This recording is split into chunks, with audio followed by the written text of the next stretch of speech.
Hi there, Peculiar Gardener here, and today I have my map, my garden map, all planned out, my plan of action. And I wanted to share it with you.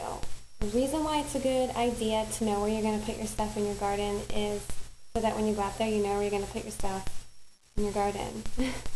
Perfect example, a couple of days ago I went out there and I put my beets where I was going to put my herb garden. And I still don't know what I'm going to do about my herb garden. I might even move my lavender and my rosemary. I don't think that rosemary is going to make it anyway. I chopped it way back. It's not looking so good. So anyway, I wanted to share with you my chicken scratch of garden map, and also share with you on how I kind of go about doing it, just so you know what I'm talking about. So here, this long white piece of paper that you probably can't even, read it. Probably can't tell what's what. But that is the map I made. Another way to do it is to just lay out all your seeds on the table or the floor, and in a way that you want your garden to be planted, and then writing it down.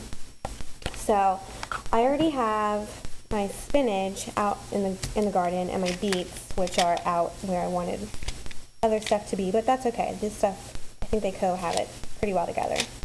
So spinach, beets, and then up here I have some lavender.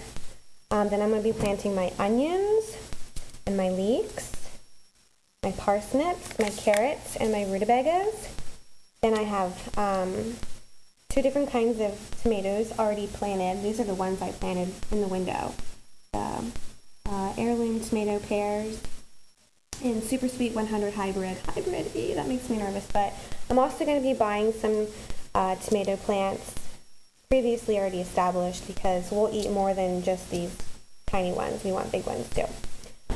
This jar lid represents, what does that jar lid represent? Oh, the window, the stuff I have here, which I'll show you. It's all doing pretty good. Broccoli, cauliflower, peppers, and let's see. Pepper. Just a minute, buddy. I'm being called. Cabbage, that's what it is. Cabbage. Whoop. I'm not watching what I'm filming. Broccoli, and this is peppers, and those are my tomatoes. So that's what the jar lid represents. And then I'll be putting two different types of lettuce, and then my bok choy, and this jar of white and green bush beans, and then my Brussels sprouts. And at the end of the garden, you can say I have all this space.